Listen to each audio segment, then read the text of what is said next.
Et notre premier invité est en direct avec nous depuis Paris. Bonsoir Jean-Christophe Cambadélis. Bonsoir. Vous êtes ancien premier secrétaire du Parti Socialiste. Merci d'être avec nous ce soir dans nos conversations. On va parler dans un instant d'actualité politique. Mais j'aimerais d'abord vous entendre sur l'info du jour. Ce sont ses espoirs vis-à-vis du Covid-19. L'américain Moderna annonce un vaccin efficace à 94%. Vous seriez prêt à vous faire vacciner si demain il était disponible ? Tout à fait. Je pense qu'il faut le faire pour soi et pour les autres, pour sa famille, pour les proches et pour ceux qu'on est amené à rencontrer. C'est un devoir civique et donc je le ferai. Parce que vous connaissez le climat de défiance qui règne aujourd'hui et les interrogations non seulement pour ce vaccin-là, pour son concurrent Pfizer, et puis pour l'ensemble des vaccins en général. Oui, il existe dans la société française une distance vis-à-vis du vaccin, mais comme beaucoup de choses, tout ce qui est institutionnel étant questionné de nos jours, eh bien, cet aspect de la vaccination rendu nécessaire par la situation, recommandé ou imposé par les pouvoirs publics, eh bien, partie du peuple français est rétif, mais il faut leur dire que c'est nécessaire pour eux et c'est nécessaire pour les autres, pour leurs proches. Cette nouvelle est une note d'espoir pour vous aujourd'hui ? Oui, c'est une note d'espoir, mais en sachant que nous avons devant nous 6 à 8 mois avant que le vaccin soit opérationnel, qu'il soit présent et que l'on puisse être vacciné. Donc il est peu probable que nous n'ayons pas d'autres épisodes de confinement parce que une fois qu'on sera sorti dans 15 jours, 3 semaines de ce confinement pour ceux qui travaillent chez eux et pour les étudiants et les autres, bien vraisemblablement il se passera ce que nous avons connu lors de la dernière séquence. 2 mois plus tard ou 3 mois plus tard, il y aura un nouveau pic. C'est pour ça que la question du vaccin est une question essentielle. Sans vaccin, on est dans une situation de succession de confinement et déconfinement. Alors, Jean-Christophe Cambadélis, 2022 est à notre porte, si l'on en croit les prétendants à gauche, officiels comme officieux, et vous en faites partie. Je ne me sens pas hors jeu pour cette élection. Il faut une ambition et des circonstances. Je les prépare, je m'y prépare. C'est vous qui l'avez déclaré hier dans les colonnes du journal du dimanche. N'est-on pas en train de retomber dans les vieux travers de la gauche, à savoir une guerre des chefs, avant même de savoir quelles idées on veut défendre ? Le sens de mon intervention est là, c'est-à-dire c'est pour répondre à la question que vous posez vous-même.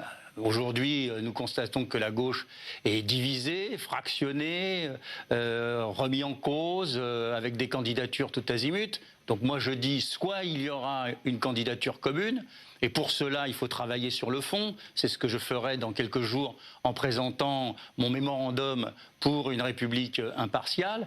Soit, à ce moment-là, chaque famille devra présenter son candidat en sachant qu'aucune de ces familles ne sera, à cette étape, après la dynamique peut se faire, mais à cette étape, ne sera au deuxième tour. Donc il faut travailler sur le fond et... Pardon ? Allez-y, pardon. Oui, il faut travailler sur le fond et faire en sorte qu'il y ait rassemblement. Mais s'il n'y a pas rassemblement, à ce moment-là, il faut que la famille républicaine, de gauche, de gouvernement soit représentée, qu'elle présente son projet pour une République impartiale, pour un nouveau contrat social et écologique. Mais quand vous voyez... On verra à ce moment-là comment les électeurs de gauche... Quand vous voyez Jean-Christophe Cambadélis, Jean-Luc Mélenchon déjà candidat, l'idée d'une gauche unie autour d'un seul homme ou d'une seule femme pour former un bloc fort face à Macron ou Le Pen paraît désormais totalement obsolète. Ce n'est pas totalement obsolète, car Jean-Luc Mélenchon, qui n'a pas la sagesse d'un Bernie Sanders vis-à-vis de Biden n'est pas la gauche. Il est une partie de la gauche. Et cette partie de la gauche, lors des dernières élections, a été extrêmement réduite. Il a fait 17%, ce qui était un score magnifique lors des précédentes présidentielles, mais il s'appuyait sur la contestation du gouvernement Hollande-Valls par les frondeurs. Il en a profité pour pouvoir se présenter. Et là, il est réduit à 6% lors des élections européennes, beaucoup moins lors des élections municipales, et on ne sait pas le score qu'il fera aux élections régionales. Donc il anticipe et il part avant. C'est dommageable pour l'ensemble de la gauche, mais ceci dit, ça ne met pas en cause sa capacité à se rassembler au-delà. Et si elle se rassemblait, je crains que Jean-Luc Mélenchon soit sous la pression de ce rassemblement. Si cela ne se fait pas, eh bien, il y aura Jean-Luc Mélenchon, il y aura un candidat vraisemblablement écologique, et il y aura un candidat de l'espace politique autour du Parti socialiste, que j'espère à cette époque-là reformuler. Et pour quels électeurs, Jean-Christophe Cambadélis? Parce qu'on voit déjà ces candidats, mais on se dit au fond que les idées défendues par la gauche, et notamment par le Parti socialiste, sont un petit peu en retrait, à l'écart des préoccupations du moment, quand on sait que l'actualité ou le Covid-19 est dominée par des questions de sécurité ou terrorisme. Lors du premier confinement, on a tous remarqué cette appétence pour discuter, réfléchir, proposer. Il y avait tous les jours des textes, des éléments nouveaux, des propositions. Donc il y a dans ce peuple de gauche qui existe et qui n'a pas disparu, il est là, il est présent, il est peut-être un peu triste de ne pas avoir une solution politique. Il y a une volonté de trouver une nouvelle forme, un nouveau cours, de nouvelles idées politiques. Parce qu'au fond, vous avez raison, c'est ça le sujet. Aujourd'hui, en France, la République est attaquée de toutes parts. Vous avez parlé du terrorisme, on peut parler du communautarisme, on peut parler de la montée des violences urbaines, on peut évoquer aussi les plans sociaux qui se multiplient, et le Covid, évidemment. Donc il y a une période, un moment auquel il faut répondre par ce que j'appelle, moi, la République impartiale, car si la gauche n'est pas au clair sur les questions de terrorisme, sur les questions d'immigration, sur les questions des violences urbaines, eh bien, elle passera à côté de ce que vous appelez la demande des Français. Alors, Jean-Christophe Cambadélis, cette République impartiale, c'est un texte que vous allez divulguer jeudi. Un chemin nouveau pour le pays autour d'un contrat social et écologiste. C'est comme ça que vous le présentez dans la presse. Vous parlez notamment de fraternité laïque. Et la fraternité, eh bien, c'est exactement l'argument qu'a sorti ce matin Ségolène Royal pour dénoncer les caricatures de Charlie Hebdo. J'aimerais qu'on l'écoute ensemble et avoir votre réaction juste après. Je ne suis pas pour l'interdiction des caricatures. Mais je ne suis pas pour cautionner, pour dire que les caricatures c'est bien. Il y a la liberté d'expression, mais d'ailleurs, il y a le droit qui est là, les tribunaux sont là pour que quand il y a un dérapage de la liberté d'expression vers l'injure, l'insulte, l'humiliation, c'est-à-dire le manque au pilier de la République qui est la fraternité, à ce moment-là, oui, il y a un rééquilibre. Et les caricatures de Mahomet, vous les rangez dans quelle catégorie ? Je pense que certaines sont insultantes. C'est toutes les caricatures pornographiques. Je comprends que certains se sentent insultés par cela, y compris des musulmans qui ne sont absolument pas ni intégristes, ni radicaux. Les caricatures insultantes, c'était ce matin. Jean-Christophe Cambadélis, le PS est pour le retour du droit au blasphème ? Non, absolument pas.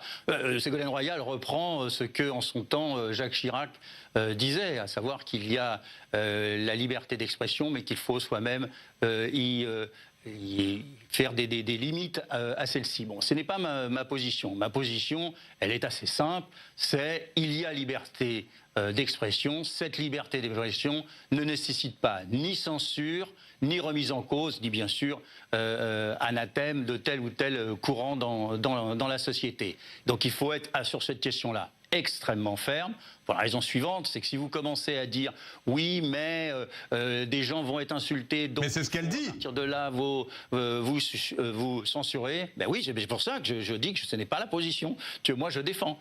Une république impartiale, c'est une république qui défend la liberté d'expression avant tout. Ce n'est pas l'État qui fait les caricatures. Ce sont des gens, des journaux, des polémistes qui, dans la société française, emploient ces caricatures. Alors on peut aimer, pas aimer, on peut critiquer, c'est aussi le droit de le faire, on peut aller devant les tribunaux, c'est évident, mais c'est un respect absolu. C'est ce qui constitue d'un certain point de vue la République française depuis le combat de Voltaire et Diderot pour la défense du chevalier de la Barre qui avait été remis en cause par le roi alors qu'il n'était pas coupable. Ils ont constitué à partir de là l'idée de se battre contre le blasphème et c'est à l'origine de la Révolution française. Donc on va pas remettre ça en cause. Donc vous êtes clairement en désaccord avec Ségolène Royal, c'est le fond de votre pensée. Mais est-ce que ce genre de déclaration-là, telle que celle qu'on a entendue ce matin, n'apporte pas de l'eau au moulin à ceux qui accusent le PS et une partie de la gauche de sombrer dans l'islamo-gauchisme? Vous savez, il y a dans la gauche, comme toujours, ce que l'on appelle du campisme, c'est-à-dire on est dans un camp et comme on est dans un camp, on ne le critique pas. C'était très visible dans les années 70, on était dans le camp de l'Union soviétique, donc on ne critiquait pas l'Union soviétique, on était dans le camp de l'Union soviétique face à l'impérialisme américain, donc on ne pouvait pas, on ne devait pas critiquer l'Union soviétique. Il y avait d'autres courants qui disaient on peut être contre l'impérialisme américain et critiquer l'Union soviétique. C'était le courant d'un certain nombre de groupes gauchistes, mais c'était le courant du Parti socialiste de l'époque, de François Mitterrand et de ses responsables. Donc, pour ce qui est du monde arabo-musulman, et en particulier de la communauté musulmane française, c'est la même chose. On peut combattre le racisme anti-arabe sans pour autant être dans un déni vis-à-vis de ce qui s'y passe. Et il faut pouvoir dire ce qui s'y passe, c'est-à-dire comment des groupes défendant l'islamopithèque, l'islam d'hier, aujourd'hui veulent la prééminence de leur foi sur la loi, et ça on ne peut pas l'accepter. Nous ne l'avons pas accepté avec la religion catholique. Pourquoi devrait-on l'accepter avec l'islam? Il faut être respectueux de nos compatriotes, quels qu'ils soient. Il faut les défendre quand ils sont attaqués et quand le racisme est là. Il faut être contre la xénophobie, mais en même temps, il faut dire ce qui est. Merci beaucoup, Jean-Christophe Cambadélis, d'avoir été avec nous ce soir dans nos conversations en direct depuis Paris. Merci.